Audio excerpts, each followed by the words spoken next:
Aujourd'hui, on va parler de l'homme selon le cœur de Dieu. On va parler du cœur.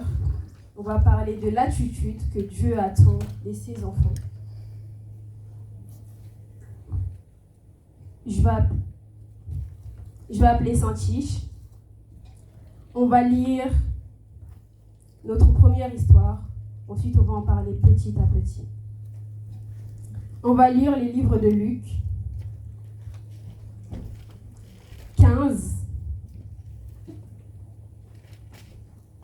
Est-ce qu'on peut s'élever pour honorer la parole de Dieu? Amen.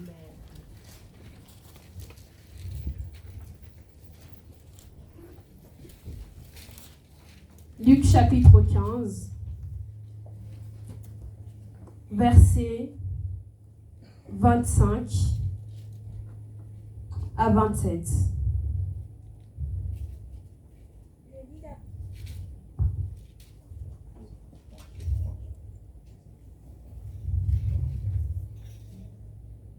Luc chapitre 15, versets 25 à 27.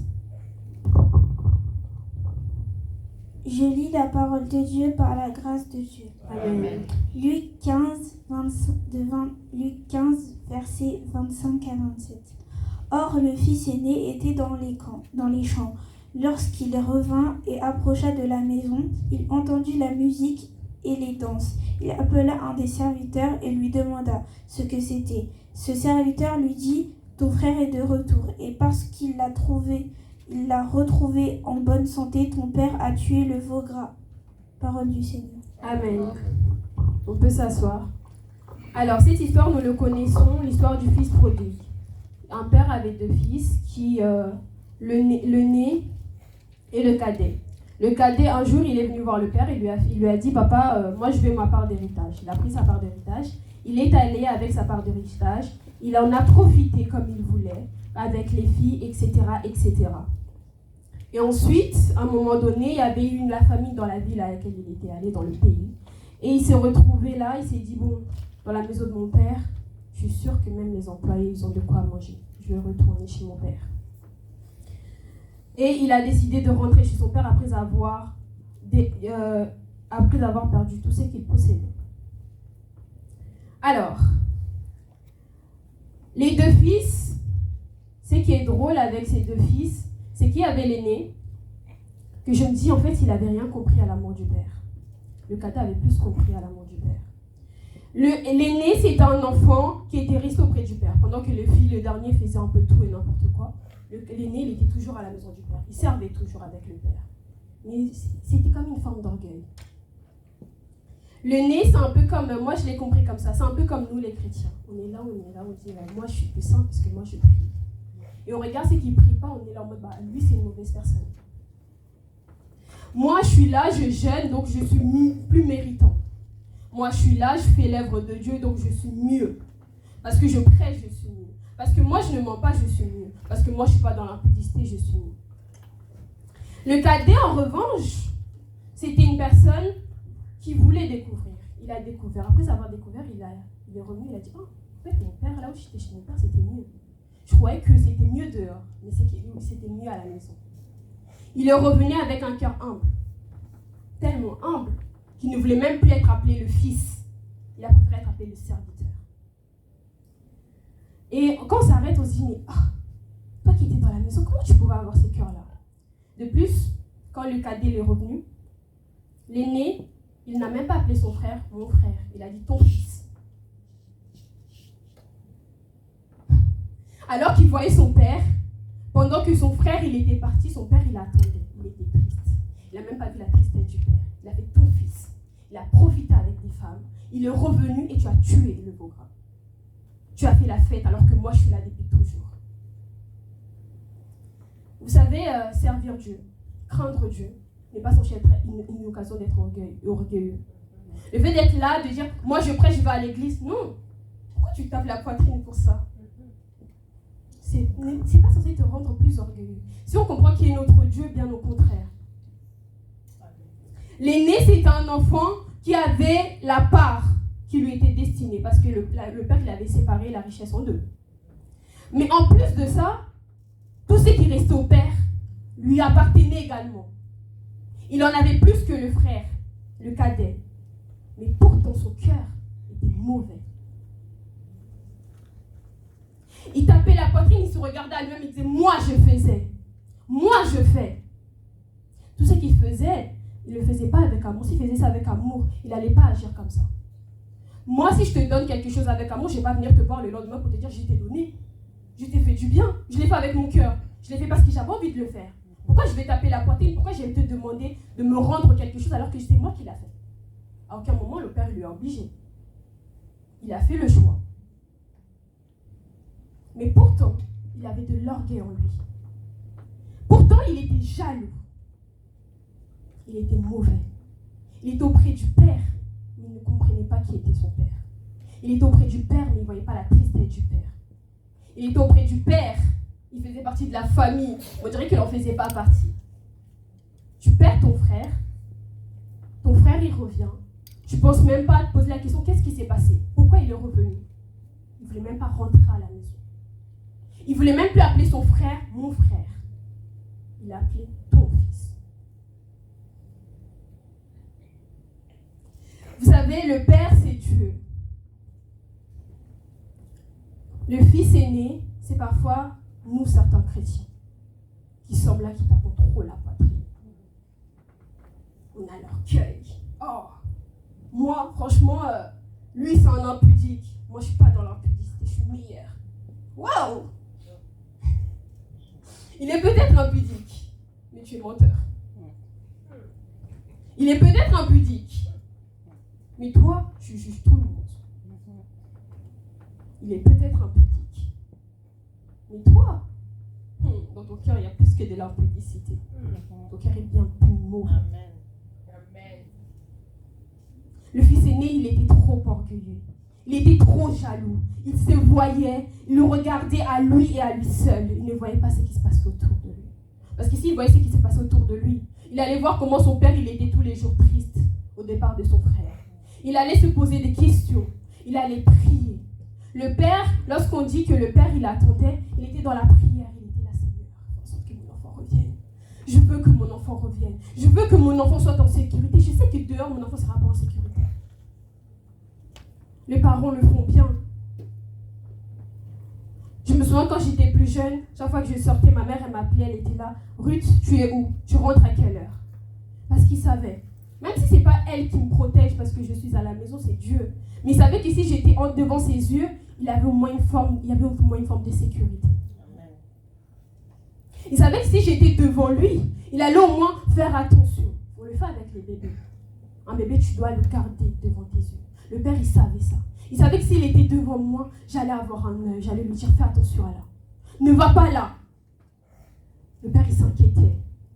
Mais le frère, près du père, mais son cœur, il n'y était pas.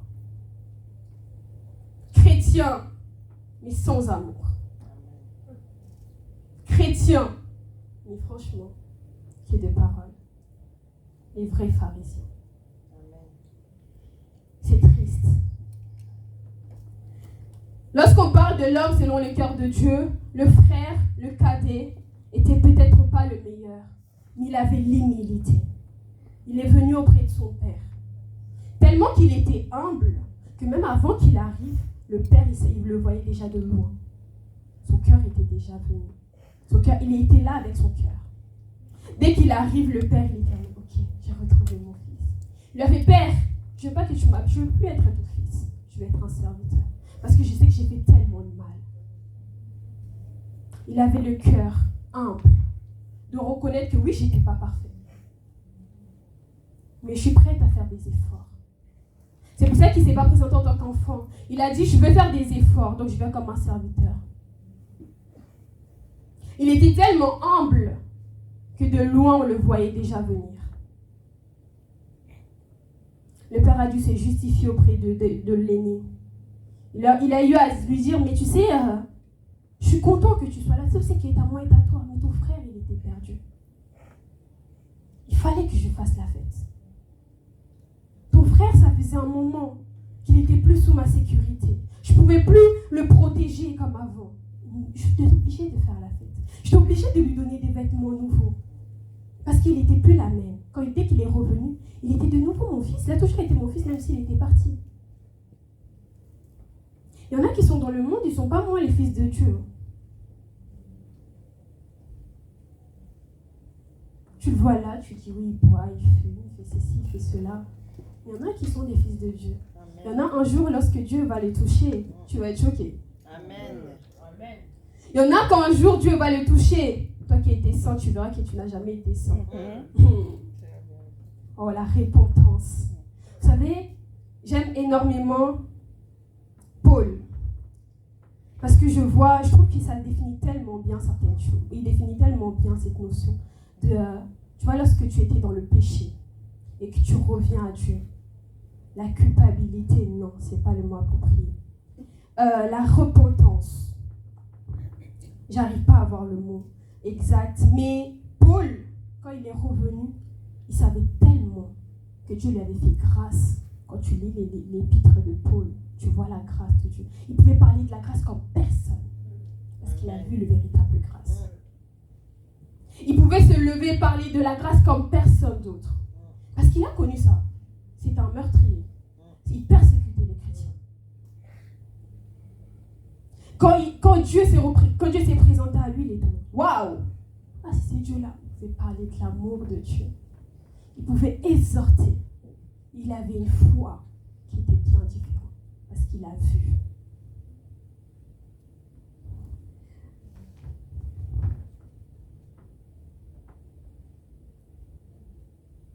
Quand Dieu te fait grâce, quand tu sais d'où tu viens et que maintenant tu donnes ta vie à Dieu, tu ne vas pas jouer. Joue pas eux. Il y en a, surtout beaucoup, quand ils ont vécu dans le monde, quand ils donnent leur vie à Dieu, ils ne jouent pas. Ils savent ce que c'était le monde. Leur conversion, parfois, est tellement plus radicale. Très souvent, d'ailleurs. Le fils aîné, près du père, mais son cœur n'y était pas. Près du cœur, mais avec de l'orgueil. Près du cœur, mais avec de la jalousie. Près du père plutôt, mais le cœur n'y était pas. L'homme selon le cœur de Dieu, c'est un homme qui se repent, qui, quand il vient devant la présence de Dieu, il est là comme un livre ouvert. L'homme selon le cœur de Dieu, c'est David. Parce que cet homme, il était là, il disait, Seigneur, sonde mon cœur. Tu connais mes pensées, sonde.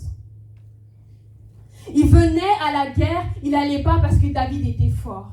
Quand il allait, ses victoires, il les attribuait tous à Dieu. Il n'avait jamais la poitrine pour lui-même. Chaque fois qu'il allait à la guerre, David, il tuait toujours plus de hommes que Saoul. Mais quand il venait, il était là, c'est Dieu. Quand il est arrivé devant Goliath, il a parlé de Dieu. Tout ce qu'il faisait, il attribuait à Dieu.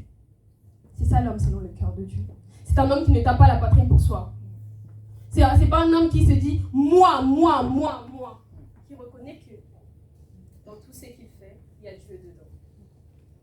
C'est un homme qui sait que tout ce qu'il fait, il y a Dieu dedans.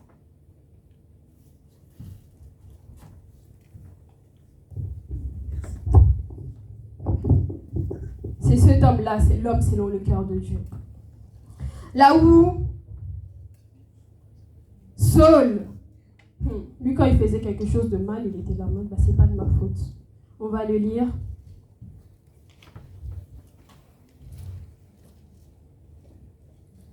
Saint-Tiche, on va lire 1 Samuel 15.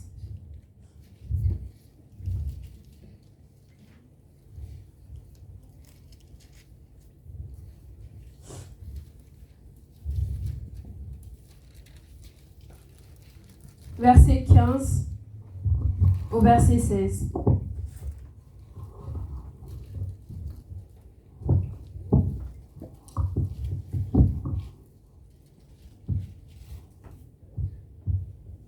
« 1 Samuel 15, verset 15 au verset 16. » Je lis la parole de Dieu par la grâce de Dieu. Amen. 1 Samuel 15, verset 15 à 16. Saoul répondit: « Ils les ont amenés de chez les Amalécites parce que le peuple a épargné les meilleures brebis et les meilleurs bœufs, afin de les sacrifier à l'Éternel ton Dieu, et les restes nous l'avons dévoué par interdit. Samuel dit à Saül, « Arrête et je te déclarerai ce que l'Éternel m'a dit cette nuit. » Et Saül lui dit, « Parle. » Ensuite, tu lis toujours 1 Samuel 15, cette fois-ci le verset 21 au verset 23. Mais le peuple a pris sur le butin des brebis et des bœufs comme prémisse de ce qui devait être dévoué, afin de les sacrifier à l'Éternel ton Dieu.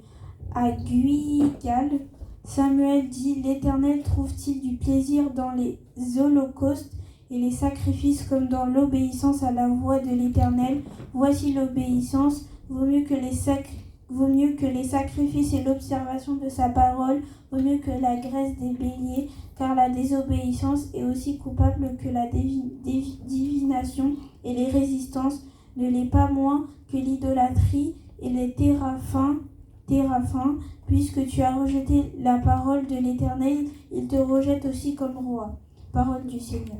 Amen. Merci. Là, Saoul, il va aller faire la guerre. Dieu lui envoie, il lui dit, va, tu vas faire la guerre, je veux que tu tues tout, sans exception. Saoul, il arrive, il prend les meilleurs brebis, les meilleurs bœufs, il dit, je vais garder, je vais donner ça en offrande. Dieu lui a dit, tu tues tout. Il a dit, je vais garder quand même. Il désobéit. Ensuite, Samuel, il arrive devant lui, il lui dit, mais attends, ce qui était convenu, c'est que tu tues tout. Pourquoi il y a des animaux du coup? Pourquoi tu as gardé des animaux?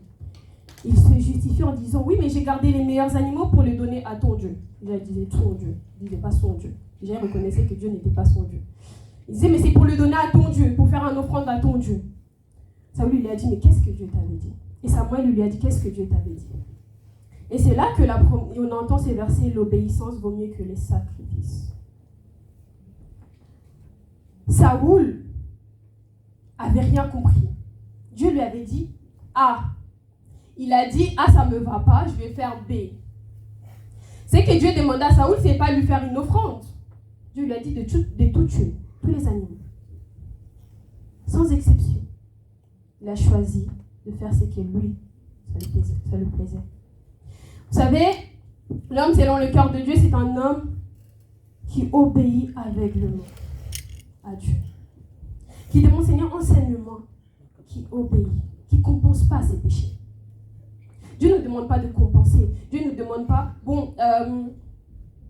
je n'ai pas écouté quand il m'a dit d'arrêter d'écouter cette musique, la musique du monde, mais en revanche, je peux ramener ma dîme. Non. Franchement, l'insolence, je suis insolente. Mais ça va, je compense, je sers à l'église. L'impudicité, je ne vais pas le laisser. Mais je compense. Je donne ma dîme tous les mois. Franchement, sur ça, on me trouve. Je donne ma dîme. Mais mon impudicité, je ne vais pas laisser. Non, Dieu ne demande pas de compenser. Si tu fais ça, tu le fais. Ça ne sert à rien de compenser, tu ne compenses rien. Parce que Dieu, ce qu'il nous demande, ce n'est pas de lui offrir, c'est de s'offrir. Offrir à Dieu, c'est lui donner tout ce qui est matériel. L'argent, etc., etc. Ça, c'est offrir à Dieu. C'est pas ça qu'il attend de nous. Ce qu'il attend de nous, c'est que nous nous offrons à lui. Et ensuite, nous faisons le reste. Lorsque nous obéissons, c'est nous qu'on donne à Dieu. On fait de notre vie un parfum de bonne odeur pour lui. Et ensuite, on ramène nos offrandes, etc., etc. La première des choses, c'est toi. La première des choses que Dieu attend, ce n'est pas ce que tu peux lui donner. C'est qu'il veut que tu te donnes. La première des choses que Dieu attend de moi, c'est pas que je me dise, franchement, j'écoute pas, mais je ramène ma dîme. Non, ça n'a pas de sens. Il n'est pas mort à la croix pour ta dîme. Il est mort à la croix pour toi en tant que personne. Amen. Lorsqu'il nous demande de porter notre croix, lorsqu'il est venu pour moi, pas pour ça que je peux lui donner. C'est pas ma dîme qui l'impressionne. Il n'a pas payé notre... En fait, Que Dieu nous aide à comprendre les sacrifices de la croix. Si on comprenait, si j'arrive un jour à comprendre vraiment qu'est-ce que c'est que le sacrifice à la croix, je ne m'amuserai pas avec les miettes. Je ne lui donnerai pas les miettes. Si j'arrivais à comprendre qu'est-ce que c'est que le sacrifice à la croix, je ne lui donnerai pas le peu. Je comprendrai que la meilleure chose à lui donner, c'est moi d'abord. Je comprendrai que si ma vie le plaît, alors oui, c'est la chose la plus importante. Amen. Je comprendrai que c'est mon devoir. Il y a cette chanson que j'aime tellement, qui dit que ma vie soit une fleur, un parfum pour toi, Seigneur. Amen. Que ma vie soit une fleur, un parfum pour toi.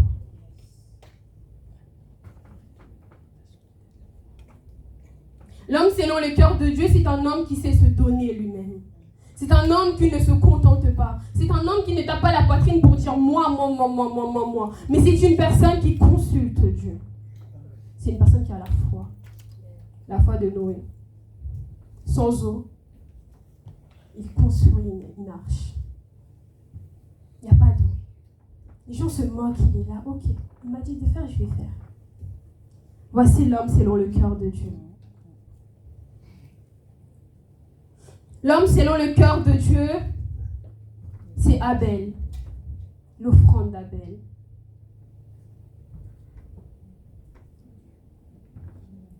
Saint-Tiche, on va lire Genèse.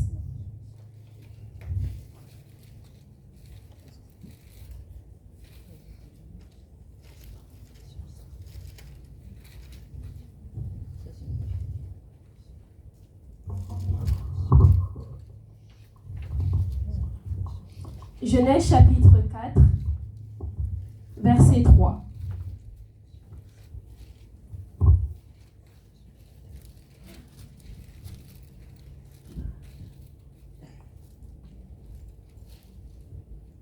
Je lis la parole de Dieu par la grâce de Dieu. Amen. Genèse 4, verset 3. Au bout de quelque temps, Caïn fit à l'Éternel une offrande des fruits de la terre. Parole du Seigneur. Et tu lis en même temps le verset 4 aussi.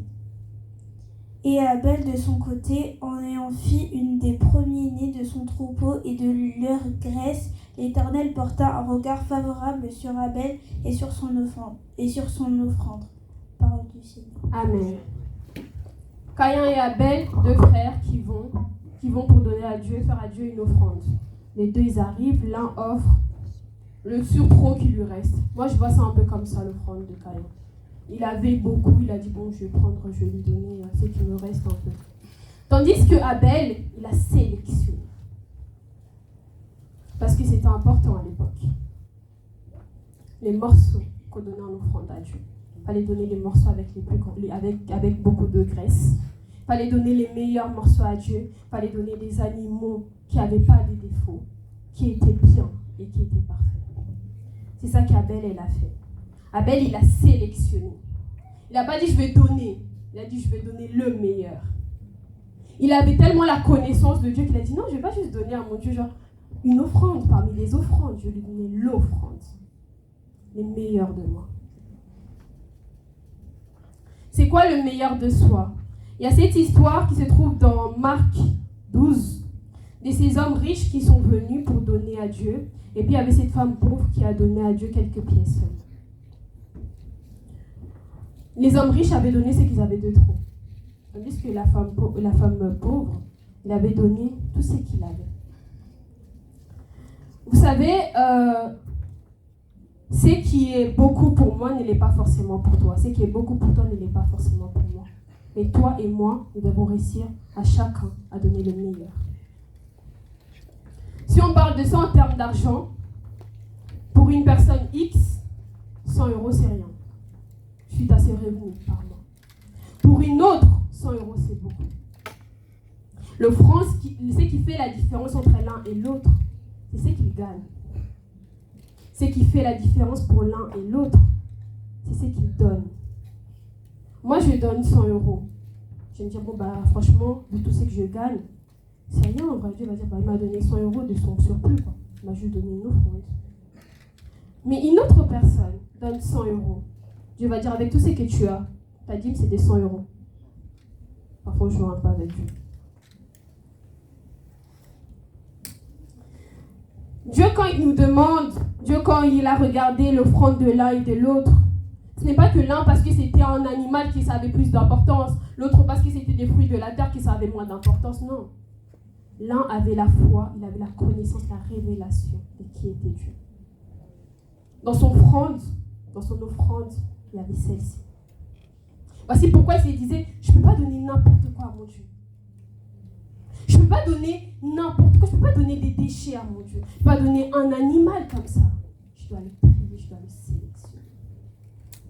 L'homme, selon le cœur de Dieu, c'est une personne qui a la révélation de qui est son Dieu.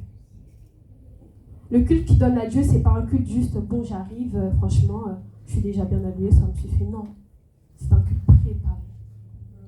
L'offrande qu'il donne à Dieu, c'est pas seulement l'argent qui est resté dans le sac. C'est l'argent qu'il avait déjà préparé depuis la maison. Tout ce qu'il fait pour Dieu, il sait qui est son Dieu. Qu'est-ce que tu donnes à ton Dieu? De ton temps, qu'est-ce que tu donnes à ton Dieu? Tu me dis, j'ai pas le temps.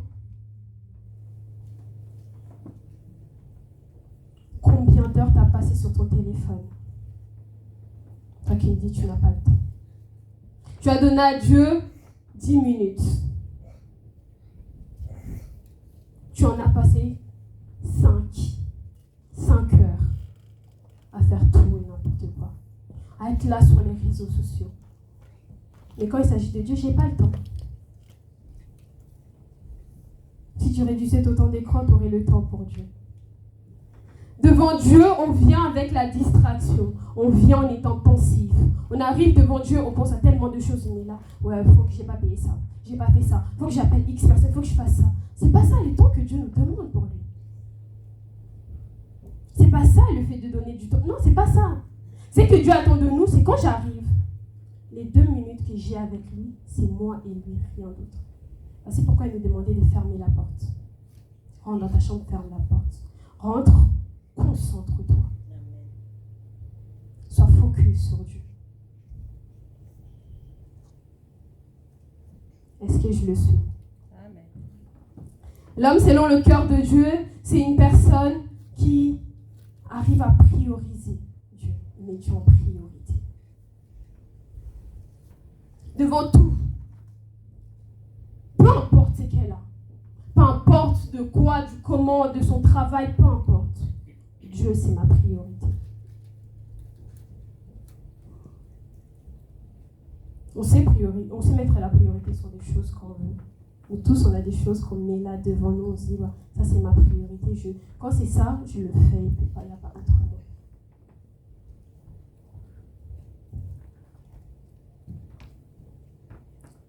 En continuant toujours à donner l'exemple du travail.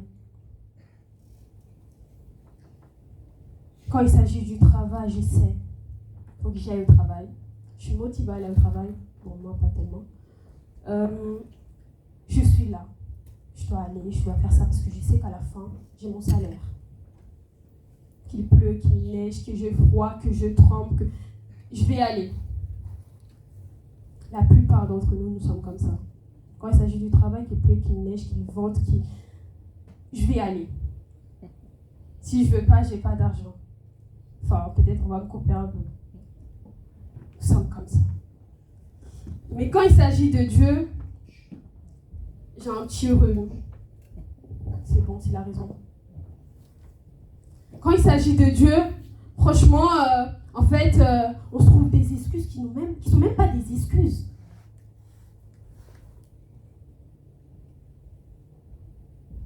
Des excuses que parfois nous donnons, ce n'est pas des excuses. Ça nous pousse juste à nous reconforter dans notre idée du fait qu'on ne fait pas les choses comme il faut. Sauf que c'est qui est drôle, tu vois. C'est qui est drôle. C'est qu'en fait, ces excuses-là n'ont même pas de valeur. Parce que quand on va se présenter devant Dieu, on ne pourra même pas lui dire. Mais tu sais, en fait, non. On va dire, mais non. Si c'était autre chose, c'était pour ton travail, t'allais trop vite. Quand il s'agit de Dieu, on fait des calculs. Quand il s'agit de donner pour Dieu, nous sommes là à faire plein de calculs. Alors, il faut que je fasse ça, il faut que je fasse ça, il faut que je fasse ça, il faut que je fasse ça. Vous savez, notre Dieu est un papa responsable. Moi, mon Dieu à moi, je sais que c'est un papa qui prend soin de moi. Dans tous les domaines, sans exception. Moi, mon papa à moi, je l'appelle Emmanuel. Le centre. Il est le centre. Quand il s'agit de lui, j'apprends encore. Je n'ai pas encore atteint la dimension. Je pense même la dimension qu'il veut que j'ai, je ne l'ai pas encore atteint. Mais j'apprends. Quand il s'agit de lui, je me dis, ok Ruth, on y va. J'avais donné ces témoignages et je le redonnais. Le partenariat, lorsqu'il a été ouvert, je ne travaillais pas à ce moment-là. Je venais de finir, j'étais au lycée. Je venais de finir le lycée. J'étais là, je me disais, j'aimerais bien rentrer dans le partenariat, mais comment je vais faire? Je suis allée voir Papa Makassi, je lui ai fait, c'est quoi, j'aimerais bien rentrer dans le groupe du partenariat. Il me regarde, il rigole. Moi-même, je rigole aussi. Je fais, moi, j'ai envie de rentrer dans le groupe du partenariat. Je vais voir ma mère, je lui dis, maman, j'ai envie de rentrer dans le groupe du partenariat. Je lui fais, tu sais quoi? On va faire ceci. Tu vois, l'argent du partenariat, on le divise par deux. Tu donnes la moitié, je donne la moitié. Vraiment. Alors moi, je sais que dans mon argent de poche, je pourrais donner. Je pensais à donner ça dans mon argent de poche, même pas dans un salaire. Je fais, on va faire comme ça. Ma mère m'a fait, d'accord, si tu veux. Je vais voir Papa Maka, je vais trouver une solution. Je vais faire comme ça avec maman. Ensuite, je rentre, je prie. Je fais, Seigneur, j'ai envie de trouver du travail. Aide-moi. Il me répond, il me dit, Ruth, va voir Papa Maka, dis-lui, je vais rentrer, mais tout seul. Je dis, comment je vais faire pour rentrer tout seul? Je fais, ok, je vais aller. Je vais voir Papa Makas. Quand j'arrive devant lui, lui-même, Dieu lui avait aussi déjà parlé de ça. Il m'a fait, d'accord. J'avais pas de travail. Ce mois-là, j'avais pas de travail. J'avais mon petit argent de poche avec laquelle je me suis dit, bon, je vais rentrer dans le partenariat avec. Ensuite, je suis rentrée, je continue à prier, je suis en mode, Seigneur, je veux du travail, je veux du travail, je veux du travail, je veux du travail. Le premier mois où je devais donner de l'argent, quelques jours avant, j'ai trouvé mon travail. Quelques jours avant. Je suis arrivée, j'ai juste fait confiance à Dieu. Et moi, j'ai envie de faire. Moi, j'aimerais faire pour toi. J'ai pas de quoi faire, mais j'ai envie de faire. Le reste, je sais que tu vas prendre soin de ça. Parce que c'est que je te demande pas seulement pour que je fasse des choses pour moi. J'ai envie de contribuer. Même si je ne donnerais pas 10 000, mais je donnerais ce que j'ai des plus précieux. Pour moi, c'était important. Parce que je sais. C'était pas tant le montant. Non, c'était je veux faire. Comment, je sais pas, mais j'ai envie de faire. Aide-moi à faire. Je vais contribuer. Je veux contribuer financièrement. C'est bien que je contribue spirituellement. C'est bien, ok, je passe devant, je parle de toi, mais j'ai envie de contribuer aussi autrement. Parce qu'il y avait une partie de moi qui était conscient que chez moi, on mange. Chez moi, on achète des choses, on fait des courses. Chez moi, on paye la maison. Peut-être qu'à l'église aussi, il y a celle-ci.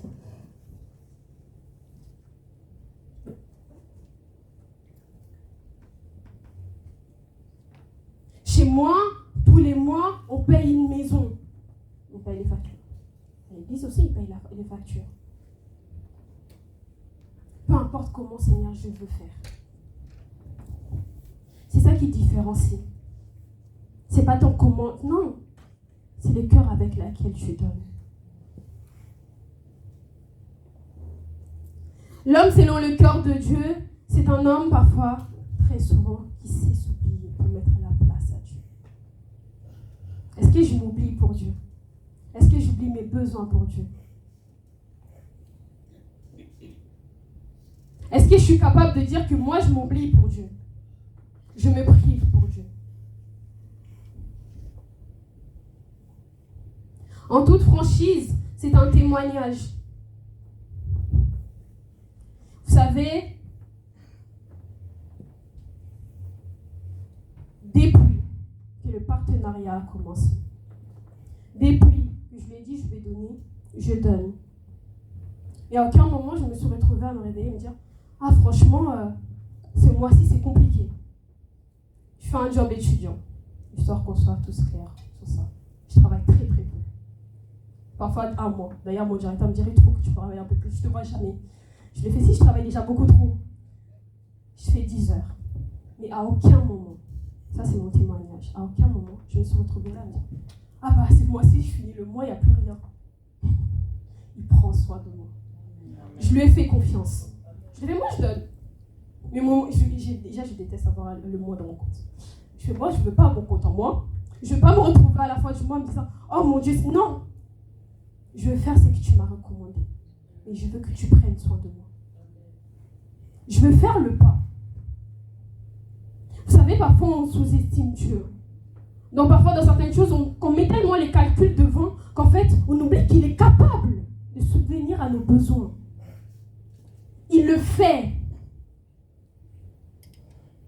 Il est capable d'être là, de dire, ok, puisque tu mets la priorité sur moi, je mettrai ma priorité sur toi. Sur certaines choses, on fait confiance à Dieu, mais quand il s'agit de l'argent, on dit, bon bah, en fait, il faut que je fasse ça, il faut que je fasse ça, Mais il sait que tu dois payer une maison. Il sait que tu habites dans une maison. Il sait que tu dois manger. Il sait que tu dois t'habiller. Il sait que tu dois faire ceci, il sait que tu dois faire cela. Mets-lui en épreuve. Mets-lui en épreuve.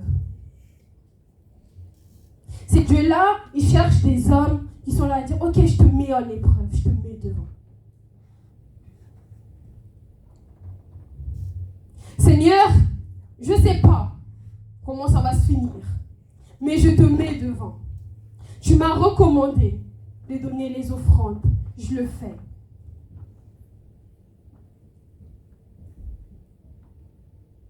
Je fais ce que tu me demandes. Je sais que tu feras aussi. Nous, on a des paroles que nous disons qui s'effacent. Lui, ces paroles à lui, tu ouvres la Bible, ils sont là, ils sont éternels. Et ce qu'il a dit, il le fait encore.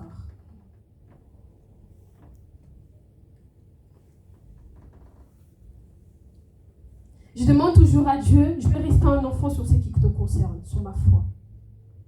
Je veux toujours croire. Je veux toujours, même si parfois, chérie naïve, c'est ok. Quand il s'agit de Dieu, je veux toujours rester un enfant. Je veux que ni la déception ni rien ne rentre me dise, Ruth, tu sais qu'un jour tu as demandé à Dieu, tu n'as pas donné. Je veux toujours rester comme un enfant. Un enfant croit tout.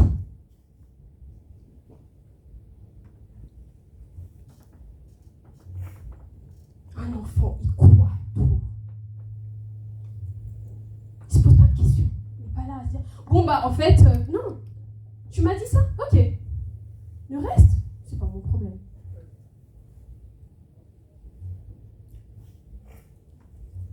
Que Dieu nous donne la foi, une foi vraiment qui est solide.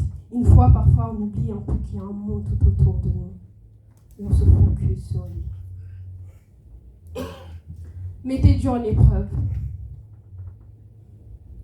Dis-moi, je fais. S'il ne fait pas, ça veut dire que tu n'as pas fait. Si tu fais, il fera. Notre Dieu est fidèle. Notre Dieu ne ment pas.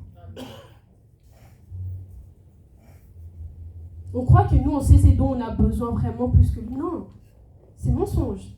C'est les mensonges de l'ennemi. On ne sait pas. Il sait mieux que nous. Il sait mieux que nous que oui, il faut que je fasse ça. Il sait mieux que nous que j'ai une dette de ça, il faut que je paye. Il le sait. Quand il te demande de donner, il ne te pille pas comme les hommes le font. On a pu voir la différence entre les deux personnes. Jésus, il était là, il n'a pas regardé à dire, ah, il a donné des pièces, il a donné je sais pas moi, il a donné des billets, donc ça a plus d'importance. Non, il a regardé, il a fait, oui, ces pièces-là, il y a plus de valeur. Dieu te demande de donner le meilleur de toi, mais selon tes capacités. Nuance. C'est-à-dire que ce que tu donnes ne va pas te mettre dans les problèmes après. Que Dieu nous apprenne à donner. L'homme selon le cœur de Dieu, c'est un homme qui veille sur son cœur. Saint-Ti Chevalier, Proverbe.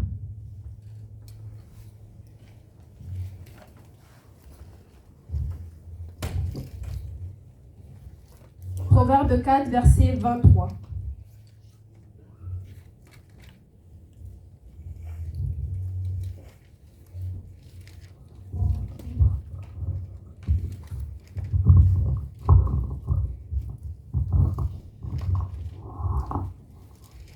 Je lis la parole de Dieu par la grâce de Dieu. Amen. Proverbe 4, verset 23.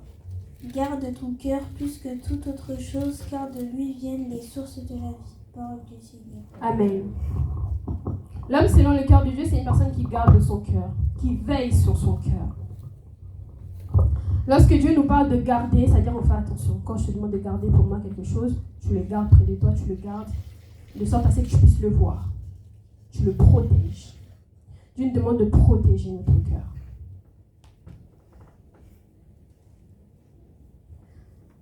Nous savons protéger des choses.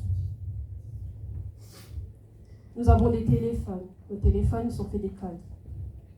Pour pouvoir y accéder, il faut que ce soit pas moi, soit une personne à qui j'ai donné le code. Et pourquoi pour notre cœur, tout et n'importe quoi rentre? Nous savons faire attention à des choses futiles. Nous savons dire que, ok, mon téléphone, comme elle est là, tout ce qui est là-dedans, personne ne va avoir accès comme il veut. Il faut que je lui donne le code pour qu'il puisse entrer. Pourquoi quand il s'agit de notre cœur, on laisse tout rentrer? Pourquoi on ne veille pas sur notre cœur? Dieu ne demande pas de se croire ou de se prendre pour des super-héros ou je sais quoi. Veille sur ton cœur. Fais attention à ton cœur. Fais attention à ce que tu regardes, à ce que tu laisses rentrer dans tes oreilles. Fais attention à celui ou celle que tu appelles ami. Veille, de elle jaillissent les sources, pas un seul, mais plusieurs sources de la vie. L'homme selon le cœur de Dieu, c'est un homme vigilant.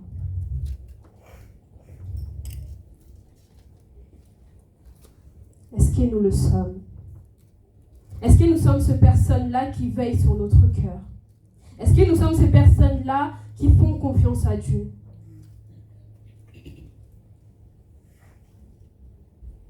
L'homme selon le cœur de Dieu, c'est une personne qui a la foi. Sans la foi, il est impossible de lui être agréable. L'homme selon le cœur de Dieu, c'est une personne qui s'approche, il sait qu'il est le rémunérateur. Je crois en celui qu'il est. Je crois en sa promesse pour moi. Je crois en ce qu'il a dit pour moi. Et je sais qu'il accomplira. C'est ça l'homme selon le cœur de Dieu. Dieu nous demande ce soir de nous remettre en question. Est-ce que je suis cet homme-là? Moi, je sais que de mon côté, j'ai encore beaucoup d'efforts à faire. J'ai encore beaucoup de choses à changer. Toi aussi, tu sais pour toi. Tu sais en toi ce que tu dois modifier. N'ayez pas peur d'aller auprès de Dieu, lui dire, Seigneur, montre-moi mes défauts. Examine-moi.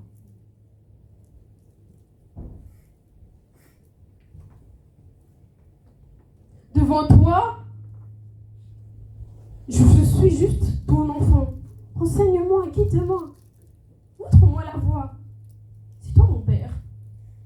C'est toi qui sais où est-ce que c'est le bon chemin et où est-ce que c'est pas le bon chemin. Tu sais que si je mets le pied là, ça peut être très dangereux pour moi. Mais si je mets le pied là, ça peut être parfait pour moi. Je le sais. C'est notre Père. C'est notre Papa. Nous avons et nous pouvons lui demander, guide-moi, conseille-moi, regarde en moi. Si tu trouves quelque chose qui ne te plaît pas, aide-moi à changer cela.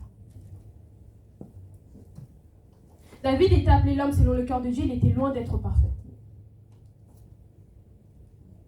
Loin d'être parfait. Mais c'est un homme qui, devant Dieu, il oubliait tout. Quand il venait devant Dieu, il était là, il se mettait à nu devant lui. Il était là, ok, je suis là devant toi.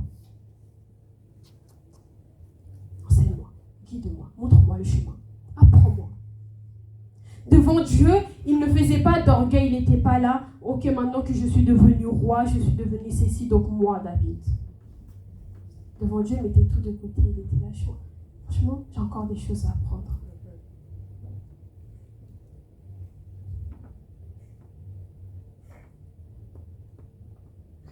Ne nous arrêtons pas à nos victoires du présent. Ne nous arrêtons pas à des accomplissements que nous avons pu faire. Et dire c'est bon, j'ai déjà réussi. Non. Tant que tu vis, il y a encore des choses à faire. Tant que tu vis, il y a encore des choses à améliorer. Dans chacun et chacune d'entre nous. C'est pour ça que nous sommes vivants d'ailleurs. L'homme selon le cœur de Dieu, c'est un homme qui se soucie des autres. C'est une personne qui aime. Pas aimer de la bouche, mais aimer du cœur.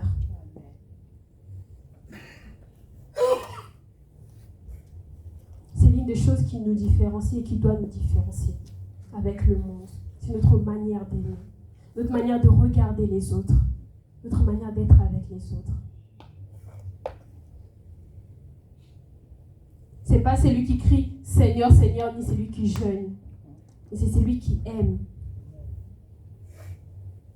Est-ce que j'aime mon prochain? Est-ce que je pardonne à mon prochain? Est-ce que j'obéis?